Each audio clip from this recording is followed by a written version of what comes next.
Welcome back this week to a real and live version of Pro Wrestling Review. I'm Renee Detour from the Tribune Review. I'm Brian Krasman from the Daily News.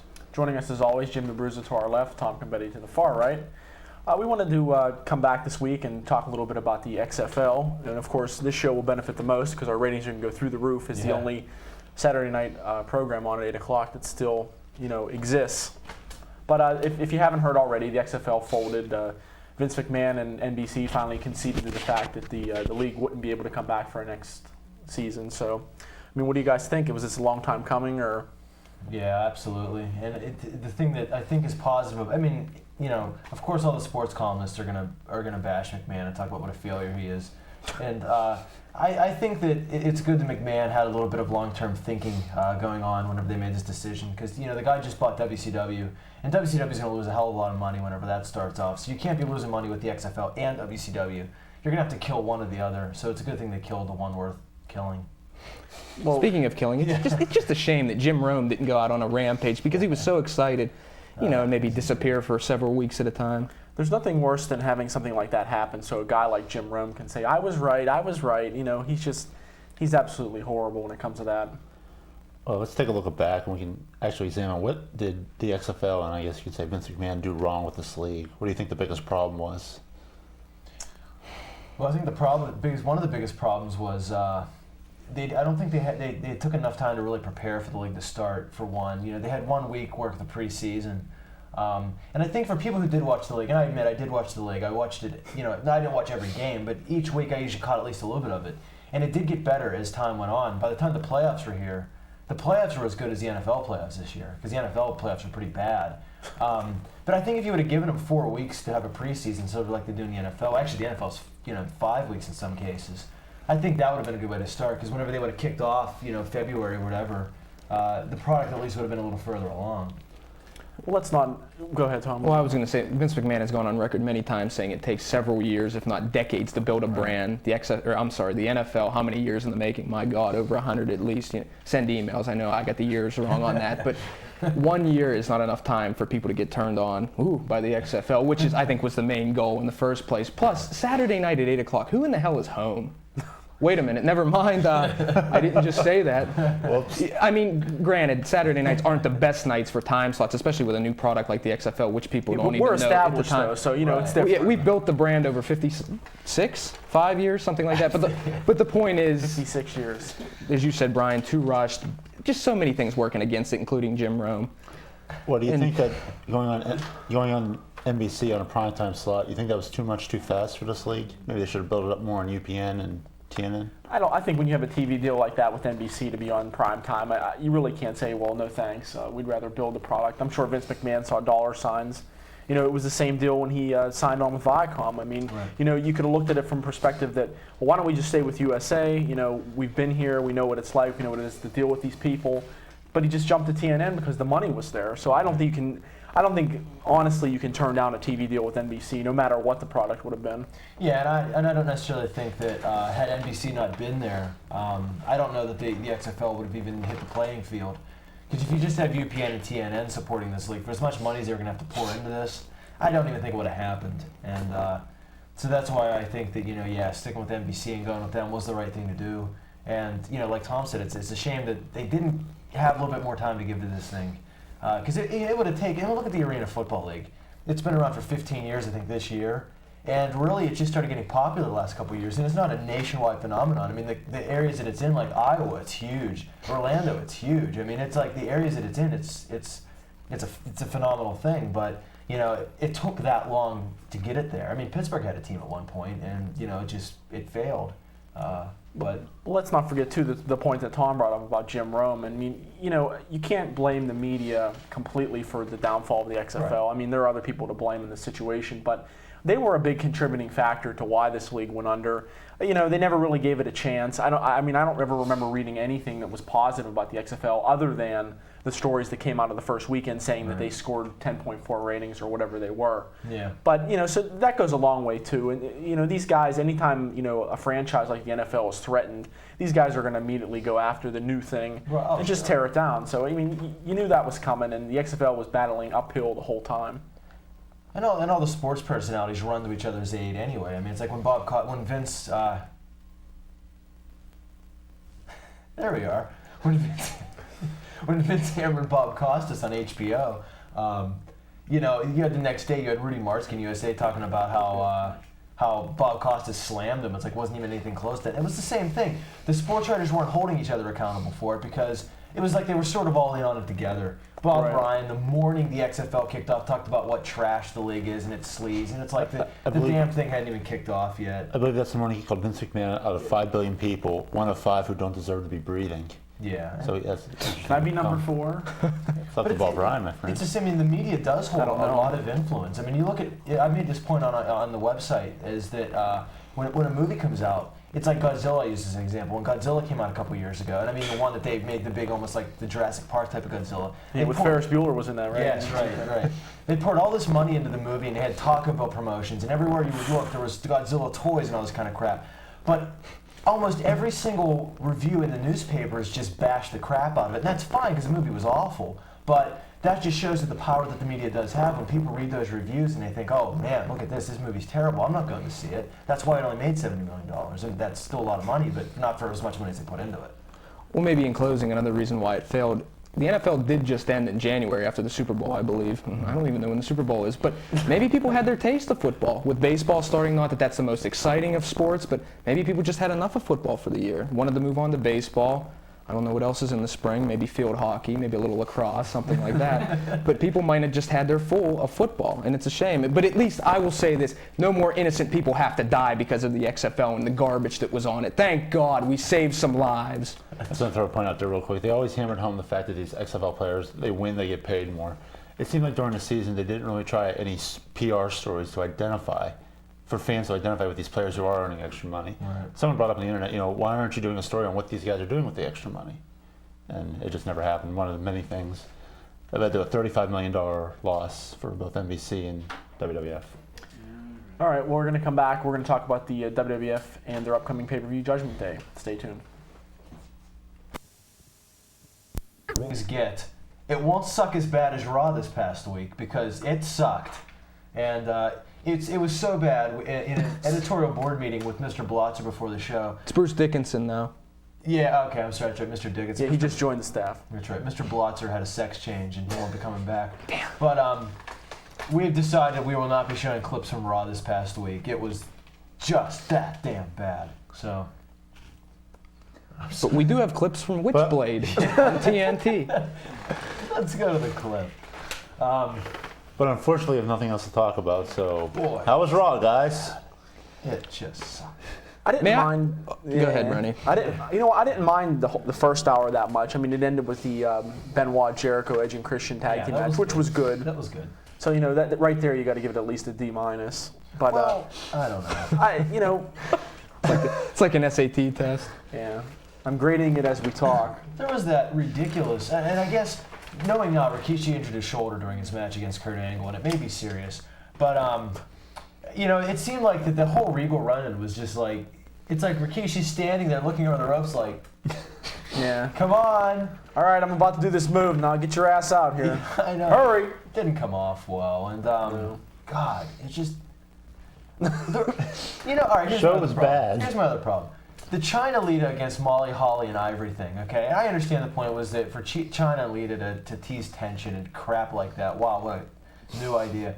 Why couldn't Ivory get the hell kicked out of her in the match? Molly Holly has no business job in Lita or China. I mean... Well, let me say this real quick. I was reading a post, maybe an hour after Raw went off the air, and they were talking about how the WWF's bringing the sleaze factor back, and how they teased Molly Holly and Crash being an item, and that's just a classic example of people jumping to conclusions. Yeah. I didn't see any of that. Granted, I didn't watch the show. I went home and watched the tape of it. I didn't see any of that with Molly and not Spike, but Crash. And as far as sleaze factor is concerned, just because Brian Christopher danced with some women that were picked, out of the crowd, plants. Randomly. Yeah, that's right. They had no affiliation at all with the company. But I think the word sleaze is being used, I think so in the too. wrong sense. I agree with you. Any time when Brian Christopher comes out and is allowed that much mic time, and Trish Stratus, just what a waste of 15 minutes. They should have just simulcasted the hockey game. It's just awful. Just It was both the trouble of flipping over. What was wrong with China with that hat? Does she know how stupid she looks? She joined the Crips. yeah. Didn't you know that? Do her and Taz have his and her stug wear out now? It must. Yeah, it was ridiculous. It was the C9 knit cap, complete with, patent. Only $41.95 on Shop Zone. Yeah, come on. A little interesting story. I was on my way home, actually. It was like 5 to 9, and I'm about 15 minutes away from the house, and I got to get home, for the start of Raw, naturally. It's religious with me. So I'm behind this guy who stops at a yellow light, and the only reason I'm telling you this, basically, is because we have nothing else to talk about, because Raw did, in fact, pretty much suck. So I'm screaming at the guy in front of me to get the hell out of my way. I want to get home. And then I just realized to myself, I'm like, Tom, stop at 7-Eleven, get some chips, get something to drink. You're not going to miss a damn thing. And you know what? I didn't. Yeah. And you know what? It didn't matter. I'm sure you'll still catch a couple minutes of Triple H's promo. It's no big deal. Is it still on? Yeah. Yeah, I think one of the big problems right now, and I have supported the whole Undertaker versus Steve Austin main event for Judgment Day. I mean, not enthusiastically like wave flags outside my house, but I understand. Actually, it's the Dead Man Inc. Yeah. banner. But this must end at Judgment Day. This must end at Judgment Day. If these two guys fight at King of the Ring, so help me God, kiss the WWF success goodbye, because this is going to be the beginning of the end. They cannot do this. It can't be Kane. It can't be Rikishi. It's got to be New Blood. It has to be. I know I sound like an internet freak now, but for once, they're going to be right. And the problem is they really don't have anybody to step up into that place. Chris Benoit and Chris Jericho have been in a tag team, apparently working for the Cruiserweight tag titles, which they don't even exist. Well, one of the things that you can talk about is that, Raw's becoming predictable. Look at the main event. Yeah. It was Steve Austin, Triple H versus a handicap match against Kane. Who didn't know Kane was going to get beat down? Yeah. It's ridiculous. It happens every week. Why not have Kane leave with his brother, The Undertaker, and, What? brother, I'm sorry. I went to those Jim Ross, commentating classes, but why not have, Kane leave with The Undertaker and have Austin and Triple H come out? We don't have anybody to fight. Have the Acolytes come out. Have Edge and Christian come out. Have Benoit and Jericho come out. At least it's something different. Well, yeah, what I was thinking was a perfect. I'm sorry, I didn't mean to interrupt you, Jim. What I thought was a perfect idea was you had Benoit and Jericho against Edge and Christian, which they'd already announced. The perfect thing in that situation would be is for both of those teams to be arguing in the back about, well, we're the 7-time former champs, and we never had a shot at it. Yeah. And to have Austin and Triple H, it's like, why don't you both quit whining, and we'll give you both a shot. Because that way you give Edge and Christian a little bit of a bump, you give Jericho and Benoit a bump. And here's an idea. Have somebody win the tag team titles. The pay-per-view, let's look at it this way. People have been talking, the pay-per-view's going up against the last season, or last episode of The Sopranos. Mm-hmm. There's not a lot of interest behind this pay-per-view, so not a lot of people are going to buy it. So have something big happen on the Raw before the pay-per-view. At least it'll get people talking. Absolutely. Maybe you'll get a few more buys. That's what they should be shooting for. Not this, let's beat Kane down every week. Right. Kane's not compelling enough to be, in that situation all the time. Right. Well, the thought I had looking ahead to the King of the Ring, and that's really getting ahead of ourselves. Still with the Dudley Boys there too. You'd have to build, even in the case of the Acolytes, the Dudley Boys or Edge and Christian, going up for the tag titles at King of the Ring. Either way you look at it, you have to build one very strong King of the Ring tournament. You have to put matches out there that are just going to blow people away. Oh, they won't. They'll just blow. Well, no, they won't, but I'm saying you have to. Albert will probably win it, and then we'll all have to suffer. That's the other thing I'm worried about with King of the Ring is, I'm sitting there saying it can't be Undertaker, but it's going to be. It's going to be somebody like that. It's going to be Kane, or it's going to be Rikishi, and it's, Kane is still a young guy and still deserves a shot, but I think people still associate Kane and the Undertaker as almost being the same person. If you stuck Kane into the situation of King of the Ring, it's going to be just as boring. You've got to get somebody new up there. You know what? Maybe Chris Jericho with his in-ring skills, maybe he's still a little sloppy. But you know what? Every time he comes out, the building goes nuts. He sells merchandise. He's probably the closest thing you have right now to The Rock. As far as just being a phenomenal babyface. You've got to go out on a limb. I don't care if Triple H thinks he's going to take his spot. You've got to tell Triple H, you ain't going to lose your spot. You've got to let Chris Jericho have the shot. I'm not saying he's got to win the title. He doesn't have to beat Steve Austin. But you've got to start making the move now, or it's never going to happen. Sounds good to me. Getting the wrap up tonight. We can talk about more next segment about this. Anyone want to take it out? See ya.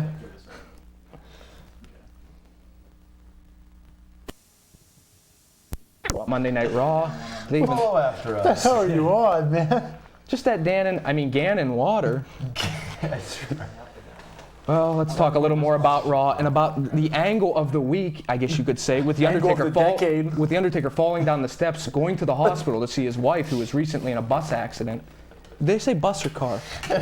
Where the hell is the boss man to get at the bottom of this? He's a prison guard. He can find out if Austin's lying. I was waiting for GTV to come up and see Austin, talking about. Did you Cutting- see cutting I the called the brake line? police? That's right. Or him cutting the brakes or something like that. Yeah, have you noticed Austin's character is kind of taken? I don't. He's kind of A wussy He's like turn? sadistic. Oh, Yeah. never No, mind. just the way he acts now, it's weird. Yeah, he's a little strange. No, Are you thinking more of a But that shouldn't psychotic deter you turn? from buying his shirts. yeah, that's right. Or supporting his hot rod, apparently. What's wrong? Or supporting his hot rod. Who, Deborah? Yeah. No, I mean, never mind. Oh, the funny car. That's the funny car, yeah. Why do they call them funny cars? This is a stupid sport? I don't know. Yeah, but they could call all. Well, I don't want to rip on racing or NASCAR because it's okay. But Brian, would you like to be the first to ask our dear Mark Calloway here how his wife is doing? It turns out she's okay. Oh, well, that's good. Although the Undertaker did turn his knee when he was running down the steps. I I've never seen him Popped move his that back- fast. popped his I was back out impressed. again. I will admit, whenever they first saw You rewound that Undertaker- segment several times. I did. He's cheetah-like. When I saw him booking out of the dressing room and tearing off down the steps, I was intrigued until they came back from commercial. I'm thinking there's drugs in his trunk. I don't know. I didn't know what it was, but I thought it was gonna be something a little bit more intriguing than his wife had been in an auto accident. Why couldn't Steve Austin have framed him and put like a body in his trunk? And he had to tear ass out of the building. The body for of Jim Cornette. Yeah, to hide the evidence. That'd been great, like a crime spree Undertaker. He's got a little bit of a problem, but the fans love him anyway. Well, he is still down with the devil. Let us not forget that. Man, I mean, So, and it's just the whole bottom falls out when they come back and reveal what really happened. I thought Listen's out. Well, I thought his wife was going to do a run-in at the end of the main event last night, and I'm okay. Hi. Yeah, That would have been cool. That's right. She made better on the mic than all the other women in the Fed. So. You see that Sarah on my husband's neck? That's me. Yeah. They could do a whole segment on that. How great was Jonathan Coachman doing that whole investigative reporter thing? Is he just awful? Yeah, he's. I want to ask somebody a question, and hopefully someone will see this and knows the answer. How did he get that job? Does anybody know? Did they find him on a street corner somewhere? That or he's doing someone favors. Oh, But I don't think he's a jeez. ring boy, so we don't really. Have to Maybe worry he used to about know Savio Vega. I don't know what the connection is. ECW's Towelboy had more talent than Jonathan Coachman. that. Yeah, dare that's I pretty say. much true. Even Michael Cole, from time to time, has his redeeming qualities. Granted, they usually Like the aren't show all that, ends. They aren't all that redeeming, but What, acting giddy when he's doing a shoot interview with Triple H? Yeah. He's my friend. I know. It's pretty bad. We were talking about the Chris Benoit Kurt Angle. Yet again, they're going to fight once more over chocolate medals. I don't know. Why can't they fight? That giant thud after that. Let's make it something. I don't know. There's nothing to say of any of this. It's funny because this is probably the best feud that they had over the last couple months. These two guys really do work well together, but they're going to have to come up with some really great stipulation. And it can't be like the Lions Den match in Stu Hart's basement because that ain't You mean the one where Owen beat Shamrock, then went up to his room and play video games? Yeah. Didn't he put his head through the ceiling? That was I beautiful. know. You see Helen in the kitchen cooking, and there's Well, here's the thing. Did Shamrock win or lose that match? I can't remember. he lost. But Yeah, here's the thing. Dan Severn, Here's the thing. Steve When Blackman Owen won. and Severn went upstairs, did Shamrock just walk up the stairs and say, "See ya, thanks for having the match"? They're mortal enemies. I know. Bye, Helen. Yeah. Thanks for the pumpkin pot Can I pie. get some of that mac and cheese? You would think the rest of the Hart brothers would attack him and give Owen the edge in that. Well, the one's a firefighter. He's never home. Brett was upstairs locked in his bedroom screaming, "He screwed me!" No, I believe that the electric chair with the guy in it had a malfunction. He had the screwdriver and he was fixing that. But the thing about the Angle Benoit feud is, now correct me if I'm wrong here, but when the babyface generally gets the best of the heel, wasn't the feud over? You would think. Well, who made who tap out at the Iron Man submission match, whatever the hell it was called last pay-per-view? Yeah. Benoit did. Right. The feud should be over, and chocolate medals don't cut it. Go to 7-Eleven. You can get them. Yeah. I seen Well, them. I think it's one of those things where these guys are going to put on a pretty good show, and I think during the Yeah, match, but they hopefully. have been putting on a good Yeah. show for the last three pay-per-views. Well, it's something different this time. I don't know, but it's one of those things. I don't mind seeing them wrestle one more time. They do got to end it though. Over medals? I mean, you're Give really Ben- scraping the bottom of Give the barrel. Benoit the win and push him in Austin for King of the Ring. No, Angle's going to beat Benoit. I mean, that Maybe. sets the feud back 2 months. Well, you know what? I don't necessarily think it's a bad thing, but Jim just came on to something I don't think is a bad idea. What about Kurt Angle against Steve Austin at King of the Ring? You know, there's a guy right there. If he gets cheered anyway. Jim Ross won't let it happen. What's I that? did Oh, I say thought you meant Ed Angle. I'm Benoit. sorry. Well, let's yeah, talk about if Kurt you don't want to Angle. go through the trouble of turning Kurt Angle face at this point. Well, yeah, but I don't think you have to go full-fledged babyface right now. You know, whenever he was feuding with Triple H, they were both heels, and you were just kind of playing Triple H sort of as the babyface in the whole thing. You can do the same thing. You know, just sort of make Kurt Angle the sympathetic character in the whole feud. I mean, when he came out last night, the crowd erupted. So let's play on that. Let's take that and turn it into a positive. Depends on how confident you are that Austin is fully over as a heel at this point. Obviously, this Undertaker wife thing. Yeah, you know what? That's a good point. Okay, let's go with Grandmaster Sexy then. Well, getting back to the medals, even if it's a ladder match at the pay-per-view, and say Benoit, scales the ladder and gets the medals, they're not his. I mean, granted, That's a great point. I'm going to play devil's advocate here and be true. the casual fan, but it's like putting David Crosby's guitar up there. Who the hell wants it? I have a question. I mean, maybe what's inside the contents of it, but oh, leave me alone. Here's a question, yeah. and I'm just uninformed on this subject. Kurt Angle actually did win 2 medals. Correct me if I'm wrong. I thought he only won 1. I don't know. Those They give you a lot of them. Anyway. Well, yeah, but they're supposed to represent the medals he won. Well, nobody knows. We don't know. Sure, I don't even know. I mean, They're stealing somebody's tights. I mean, they're their tights. You really want them. You can get them off WWFauction.com. Bradshaw's That'd be great. underwear. That'd be Right next to great Mick end this whole Foley's feud. socko. Here, you can buy a sock with marker on it for $15. Of course, once you open the box, the fumes Well, will kill your whole that puts it in family. perspective on it. It's a sock. Didn't you put a bid on that China hair ribbon 2 months back? Well, that was Oh, different 2 months Pathetic. ago. Oh man, yeah. That's I'm sorry, I have the nothing. same ribbon It's she over. knows sold all of Molly Holly's offense in. So in closing, Raw was an A. We recommend that you watch it, rewatch it, watch it 3 times. It'll be Get out the on best of DVD it. next week. Oh, thank you. We're gonna talk a little bit more. Well, we're gonna actually get more into Judgment Day when we come back, and we're also gonna talk about Judgment Day from 2 years ago and some of the ramifications of that show.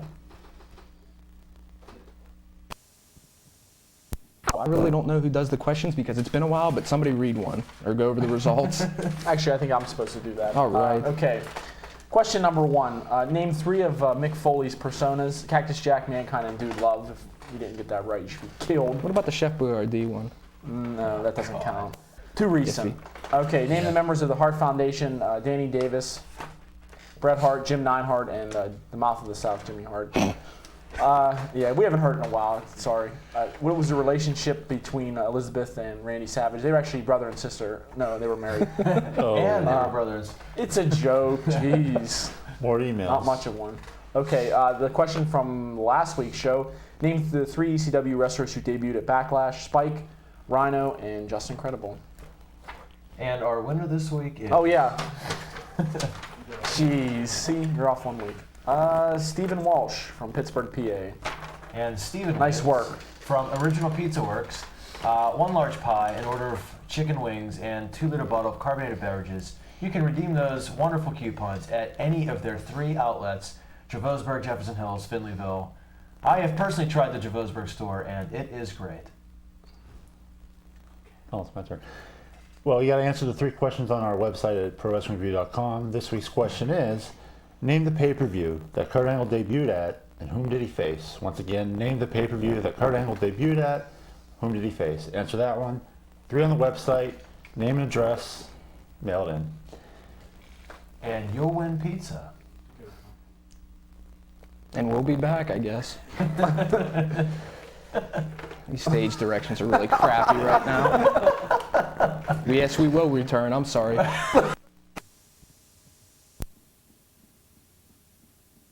We'll wait through another segment here and head into Judgment Day. Which actually meant something in the Ghostbuster movie.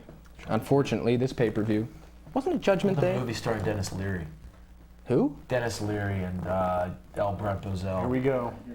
Oh, Yeah. Is that Stallone movie? No.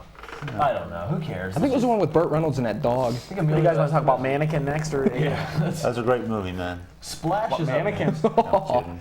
Good God. I hope Mannequin you 2, know. baby. With the guy from Herman's Head. I'm sorry, go. We've already talked How on about. earth do you know that? We've already talked about Proud of it. Undertaker. We've already talked about I got the cord stuck in my ring here. We already talked about Undertaker Austin, so we don't really care about that anymore. So we're going to talk about Kane Triple H in a chain match for the IC title. Jim, I understand you have a couple comments on this. Yeah, I think I love Kane. I'm sorry. No, I think Kane's a decent worker. I think he wins the title here. I think he should. You kind of killed him after the Rumble and kind of killed his momentum. But I think you can, I don't want to say elevate to the IC title. I don't think he should go beyond that. But I think winning the title here will do a lot of good. Kane's never won the IC title. He's never won. I don't think he's. Well, first of all, he hasn't had a meaningful reign, period. But Well, That's because Paul Bear's not with him anymore. Oh, there's a name from the his past. dad, Yeah. His father, who would have been. who was 8 when he conceived him. I worked out 9, but 8 or 9. You know, I don't know that I agree with with him dropping it to Kane. Not that Kane's a bad choice for an IC champ, but I think that you're going to get more of a rub beating Triple H than Kane for the title. And I'm trying to think ahead to elevating people. And Jim, if you'd close your ears when I say this, I would maybe at King of the Ring have him drop. I'd have him drop the belt to Test, because you've started that story up right now with Test and Triple H. Whenever Triple H dropped into a table, and it's time now. little stuff, Yeah, I mean, Trivial almost. it's like I could beat him with a hose. But I think it's time where you got to build somebody else up in the Intercontinental title level. And I don't think you should do it with a Chris Benoit or Chris Jericho, because it's been there, done that with those guys. Jeff Hardy's not ready, as we already talked about. So I'm not saying Test is like ready to main event, but why not? I'll agree with you to a degree. I think you can give Test a run Oh my at the title. God. I don't think under no circumstances. Yeah, I know. Is Jesus coming? That was the 7th my time. heart hurts. No, let's overlook the fact. I'm sorry. No, let's overlook the fact that Test is a horrible worker and. No, he's not.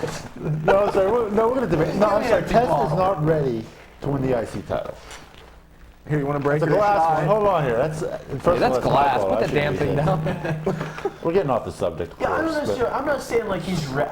I agree with you. I don't necessarily think he's ready to be Intercontinental Champion. But you're at the point right now where you really haven't taken the time to elevate anybody else. So sometimes you have to take a chance. I think you can elevate him at this point to challenge Triple H. I don't think he's ready. Maybe in 6 months if he develops more of a personality. 6 months. Test has that barn burner coming up with a big show. He's just- so, he's just- that Arkansas hog pen match over the rest.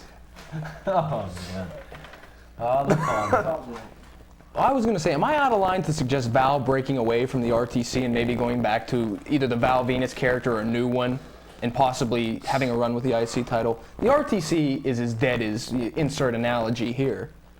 The only cool part about it was when they kidnapped him in the white van, and that was like 3 years ago. Yeah. So could we, besides Test, and like you said, Benoit and Jericho have had the IC title. China doesn't want it anymore. She wants a little red baseball cap, flannel, whatever the hell she was wearing on her head. It's a G thing. I think she was on a hunting trip or something. I'm not sure. What, G thing. Let me look I it just up. picked up my lingo book and picked out a phrase. I didn't get one of those at the meeting. What else do we have coming up at? Oh, I'm sorry. You want? I'm not done! You've glanced over too many of my freaking thoughts before in the past. Now, Val Venus needs the IC title. No. I'm serious. Groups like the RTC, fire everybody but Val. Maybe keep Stevie on as a color commentator / tough enough worker. It's time to start moving more guys up, because in 6 to 8 months, it's going to be scary, because Steve Austin's going to be making movies. I believe Mannequin 3's in the works. The Rock's never coming back, let's face it. I mean, you went on record saying basically if the new movie, The Scorpion King, when it finally does come out, makes any kind of X amount of dollars, he is not coming back. It will. Don't forget it. The movie was cheap to make. But I don't want to get on this. My point is, guys need elevated, bottom line, other than... You're right. I think we can all agree that WWF's in cruise control right now, and it's definitely hurting the product. I'm willing to wait and see what happens after He may be WWF. at neutral. He may That's- just be, yeah. they've gained some speed. Or after last week's show, reverse. Yeah. But I'm willing to wait to see what happens with WCW. If we're looking at these same problems after WCW comes back, maybe like a month after that, then yeah, there's some serious issues going on here. Well, we have a couple other things to the paper. We already talked about Kurt Angle, Chris Benoit. We got into that a little bit. Let's go with what I believe you can pencil in now on your ballots is the match of the year. I can't wait. Lou says, called us right before the show. He's ready. And I'm pretty sure Buddy Rogers is going to come back from the grave for this one. It's Lita China. They're going to set the parameters for the women's division forever. I'm gonna go on. I'm gonna predict now. 23 blown spots. Okay, well, the match is probably going to go longer than 3 minutes. Okay, I'm sorry, 46. Yeah, but isn't China impenetrable now? Because, people just bounce off of her? Hey. I don't mean it like that, Mr. Watch your Producer. tongue. So, he's the one that writes this stuff for me, too, and he's scoffing at me. But my point is, China apparently is becoming more of a woman, so to speak, dropping all the weight, changing her Oh, look. muscle tone. Whatever. Don't treat her like a man either. Treat Isn't that Billy Gunn? treat her like a cyborg. Isn't that Billy Gunn's theme music? Where the hell is he at? He cares. The point is, I mean, Lita, I'm not even going to say is a decent worker. They're out there for one reason and one reason solely, and we pretty much have a good idea. Everybody what it is. pops for him. Well, No, push merchandise. Yeah. No, Push the big boss man's nice. they were the most popular at one point. Let's put it that way. Hey, don't scoff at the boss man. He used to sell a lot of those foam nightsticks. Yeah. Well, Well- before Buddy Rogers returns to the cemetery, he'll stick around to watch Test Big Show. That's actually been announced. I'm just guessing. I thought it was. I thought it was They haven't Monday announced night. anything. I thought I heard it Monday night. Maybe they did. Well, Oh, wait, I'm sorry. Can I go back to China Lita 1 second before you no, make that point? yeah, no, go ahead. Okay, I can see it coming from a mile away. There it is. Eddie Guerrero and China back together. Good. Are they doing anything with Edge and Christian and Chris Jericho? Is it going to be a handicap match I or? don't know. No, that was a great point I made then. You know. I mean, it is a point. I mean, I don't know. I mean, Chris Jericho doesn't have a match as of this taping. Who's he going to team with? I mean, who's possible to be there? Taz? Oh, no. That would be him wrestling. Yeah. See, the little orange guy, you remember Yeah, him? the guy that used to dominate The ECW. little orange guy. What about that guy that used to carry the mannequin head around? I haven't seen or heard anything from him in like months. He was on Jack the other week, like a couple weeks ago. Doing what? Oh, I was going to say the Road Rules. Carrying the mannequin head around. Yeah. We're getting the lasso here, so we're gonna get going. It's Judgment Day, kids. It's tomorrow. It's tomorrow night. Everybody buy it on pay-per-view. And be happy. Not gonna be very good, but just go ahead and buy it because nothing else is on. We'll be back to talk a little bit about Over the Edge. I guess what you called Judgment Day, well, I guess it was 2 years ago, Over the Edge. Unfortunately, it was the pay-per-view where Owen Hart tragically fell to his death. It's been speculated 50, it doesn't really matter. It's beside the point. But we wanted to talk a little bit about that and maybe some of the ramifications that came out of it, considering it's been pretty close to 2 years now. Yeah, I think it was May 23rd, 1999. So we're coming up on it. But it was basically Judgment Day 2 years ago. Ironically, headlined by Undertaker versus Steve Austin. But that was just one of the most surreal nights ever, because it was funny, because at that point in time, it was the Vince Russo era, and it was sort of the height of it, and it was sort of like the fool the fans at any cost. And I just remember, seeing Jim Ross and Jerry Lawler sitting there at the announcers booth talking about how there'd been an accident in the ring and Owen Hart had fallen, and you're thinking, yeah, right, It'll be one of those things like one of the wrestlers cut his cord, he's turning babyface tomorrow night, something will happen. And you're thinking that. But as a wrestling fan, not to interrupt, but as a wrestling fan, you're conditioned to think that. Exactly, so, right. In our defense. And that's what I mean, but in the Vince Russo era at that time, you were even more conditioned to those things. Exactly. Is they were using, reality as much as they possibly could to shock you. So I think that, God, when they came on and announced that he had died, that's when you kind of knew that, it wasn't an angle. And Blackjack Brown talked about the Brian Pillman thing. I was thinking he said something about Owen Hart, so I get that. But, man, I don't know. It's funny because that. Well, I mean, to build on the point that you made, when Brian Pillman, they announced that he had died, it was one of those things where, Pillman has the history of things that he's always done, always going against the grain, Exactly. the things he did with Kevin Sullivan in their I Quit matches or I Respect You matches or whatever they were called. So my first idea was that, he's going to run out and attack Austin or, something. It took a lot to sink in. But it's funny you bring up Blackjack Brown, because I remember I used to call whatever hotline or whatever not call the website. In your early years. In very early years, back when I was a mark, which I still am. But when Brian Pillman passed away, he had that feud with Goldust over Marlena, Terry, whatever. Blackjack Brown actually had the gall to speculate that Goldust, I can't remember his exact words, so I'm not going to quote him, but Goldust had something to do with Pillman's death. And I just remember getting off the phone, not the phone, I'm dating myself again, but just reading it or listening to it and just, what the hell is he talking about? Yeah. But it's a shame. And then along with the Owen Hart tragedy, there's the debate, should the show have continued? Right. I mean, no matter where you go or who you talk to, it's yes, they should have, no, they shouldn't have. And it's really a very, really, really touchy subject. I mean, it's a hard judgment call. Until you're in that situation, I mean, you can't answer that until you're in that situation. We don't know if they knew he was dead. We don't know the extent of that. So, I mean, what do you do? I mean, any decision conceivably could have been seen as the wrong decision. As much as I hate to say this, I think if that show would have stopped, I think that place would have rioted, quite honestly. So I would blame anyone in any situation for any decision they made, whether they stopped the show, whether they went on with it. you really can't. How do you assign blame to either decision? I mean, Yeah.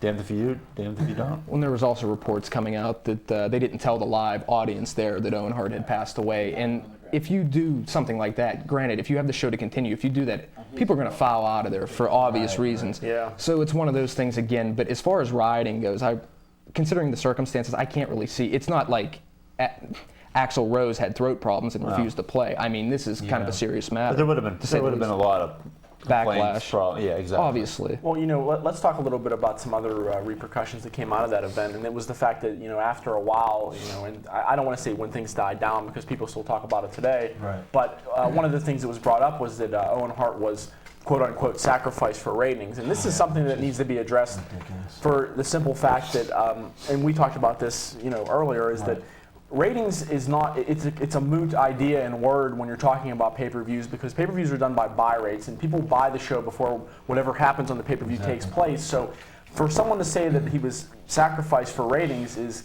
completely ignorant on their part. There's no such thing as ratings for pay-per-view, for buy rates. It's a completely different thing. And the thing is that by the time that happened in the show, the show was about halfway over, maybe a little bit more.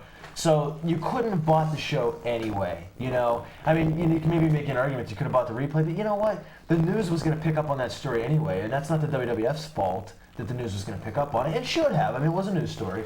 But yeah, you're right. That was a ridiculous thing to say. And just to jump back to what you said for a second about announcing things to the live crowd. How do you know that maybe there wasn't a family member in the crowd or a friend of Owen Hart's in the crowd? And you announce Owen Hart is dead. How do you know that that's there's not somebody in the crowd who hasn't been briefed as to what's happened? And that goes, and it just all ties together. The thing with the ratings and Real quick, as I recall, there was no replay for that pay-per-view. I thought there may have been one that night, but I know there wasn't one. They The following traditionally do Tuesday it when like they usually Tuesday. do. They didn't do that one. Right. But you talk about basically, I forget what you brought up, just idiotic things to say, for lack of a better word. Craig Kilborn, I believe, the Monday after that or the Tuesday after that, does those, I haven't watched the show, so I'm not even familiar with it, does those little briefs or, excuse me, something like that. Said something to the effect of, the Blue Blazer was killed, but we understand the white loafers are okay, something to that effect. And just for him to say that, my God, grow up. Show since he said it. Well, the other thing too, and just to go back to the whole thing about ratings, was Raw the following evening.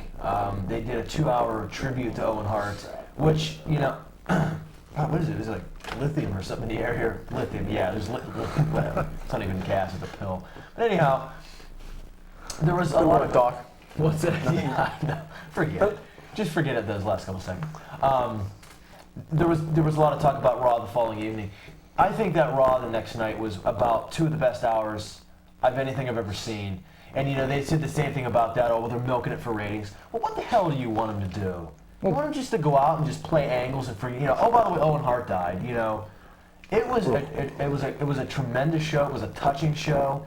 And even though people still criticized it. Right. And there were a lot of members of the wrestling media who criticized it. Yeah. Said, Vince was just taking advantage of the situation. And again, it's a no-win situation. If you don't touch on the Owen Hart thing, you're insensitive.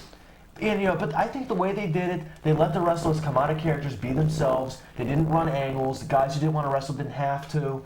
And I thought they did a great job. And I don't think there's anything for them to be upset about. But just in closing here, real fast, as far as ratings go, exploiting ratings with stuff like that, with Owen Hart's death, with Darren Drozdov being paralyzed, unfortunately, those are parts of wrestling or any business. Dennis Byrd in the NFL was paralyzed. It wasn't for ratings by any means. So to the critics out there, just before you open the mouth, just realize what's basically coming out of it and think. Something you guys really don't do before you start talking. Well, it goes back to the same thing we said about the XFL. Nobody holds these people accountable because it's wrestling, and it doesn't matter if you got it wrong because nobody's going to hold you accountable. And that's the same thing that happened in this situation. Nobody held anybody accountable, and that's not a surprise.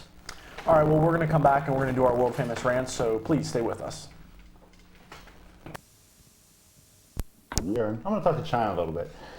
China, I don't know what the hell's happened to you, quite honestly. I mean, you've come back, you had a horrible injury angle, you've, quite honestly, lost most of your muscle tone, which made you impressive in the first place. Quite frankly, you suck on the mic, and the 3 moves that you do, you're horrible. Now, you got women in the WWF like Molly Holly, who is probably the most talented woman there, well, until you squashed her on Raw. By the way, you have Trish, who actually got to the point where she started to impress me after coming out of WrestleMania, started getting a little better on the mic. well till you squash her on Raw. So, quite honestly, I don't see the appeal in you anymore. You're just not the phenom you used to be, and hell, I'm throwing you off our set. Ow! And remember, Russian babes, never say niet. In case you missed that before. Right. You know. Oh, well, I'm going to take this time to talk about an article I read by the world-famous L. Brent Bozell. I guess that's how you say his last name. I really don't care. The third, of course, because all those elitist people have to be the third or the fourth to have some credibility behind them.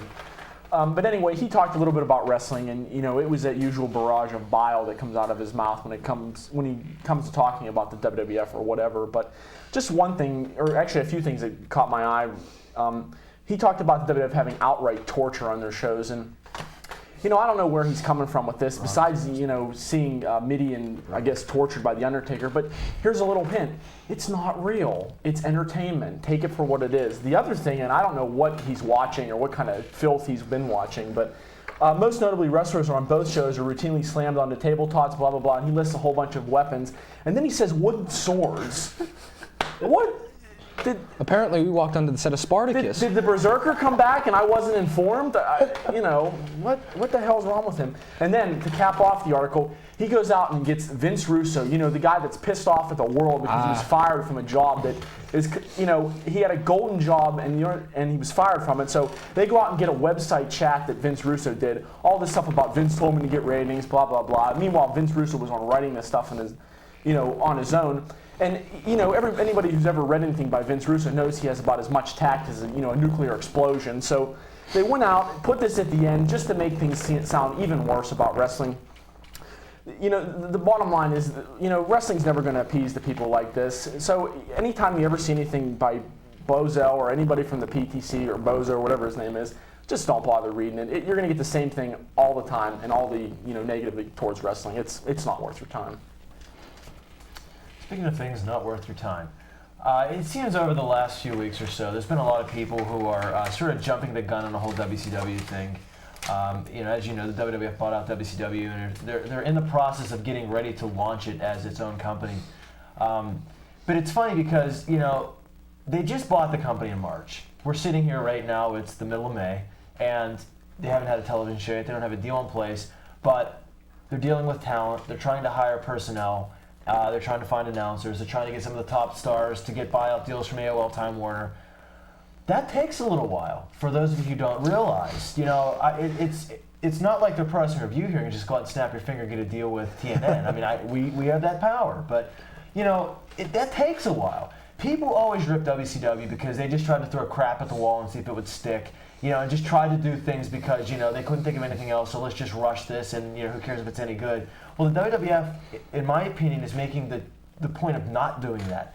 They're trying to take their time. They're trying to get a good time slot. They're trying to sign all the necessary talent. They're trying to get good announcers. They're trying to get good personnel and good road agents so that they don't make the same mistakes WCW made in the past. And I think that they should be commended for that. Let's face it, WCW is dead. It's dead. And hopefully by the end of the summer, there's going to be a little bit of life sparked back into it again. But it doesn't matter if it starts today, tomorrow, or in August. As long as it's done right, there's no momentum anyway. Do it correctly, take your time. I'd just like to elaborate and maybe finish a little bit on what Rennie said about his rant on, the critics of wrestling, which there are many.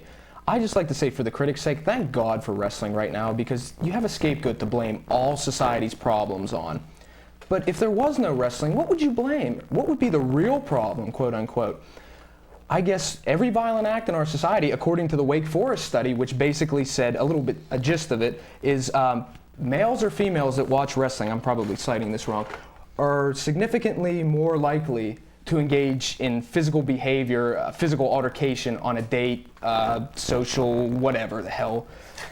These words are so asinine and impotent anyway. They don't really mean anything. They don't examine the other aspects. Football, like you brought up in your rant last week, hockey, horror movies, Jason movies alone can drive you nuts, believe me. That's probably the cause of this. But what I would just like to say, and I kind of lost this point right here, back in the day, let's take a trip down memory lane. Back in the day, you had the Three Stooges, obviously cartoons, Bugs Bunny, where the Wile E. Coyote got killed almost every 5 minutes, if not sooner. People didn't do these horrible things today. It's just a small section of the population that's screwed up, for lack of a better term. I guess the fires at Woodstock '99, I guess they flashed an image of the Undertaker, and that's why they fire and riot and brimstone and all that great stuff. My point is, the critics of obviously the critics of wrestling, for your sake, I pray to God that wrestling never does go under, because you're gonna have to find something new to criticize. And whether it's MTV, The Road Rules, VH1 Behind the Music, or Bet, I really don't know what the hell it'll be. So good luck. Enjoy your job while you still have it. Rennie, why don't you talk about what you're talking about? Yeah, I think I got that. If you want to read my column, you can pick it up on newsstands tomorrow, or you can read it on the web. It's www.triblive.com/sports. The radio, 5 o'clock on Mondays, it's kind of a pre-show to Raw, the only wrestling show out there. It's on a ESPN Wheeling affiliate, 1370 AM, the Ryan Patrick Show. Brian. Yes. My column, Sharpshooter, you can pick it up on newsstands everywhere today, or you can check it out on the internet at www.dailynewswithkeysford.com. A little bit more of a preview for Judgment Day. While you're on the internet, check out ProWrestlingReview.com. Enter the trivia contest. You click on trivia. Answer those 3 questions. Here's your question for the show again. Name the pay-per-view that Kurt Angle debuted at, and whom did he face? All 4, name and address, send it in. And once again, the website is www.prowrestlingreview.com. And just for the hell of it, if any of you agree, disagree with anything any of us basically have said about TV critics blaming wrestling as the scapegoat for all of society's problems, please send us an email. Let us know. We want to get your input and outtake, I guess you could say, on this. So I guess it's my turn once again. It is every week to take us out. So for myself, for Brian, for Rennie, and for Jim, this is the Pro Wrestling Review, and we promise next week to talk to the Undertaker figure. So stay tuned.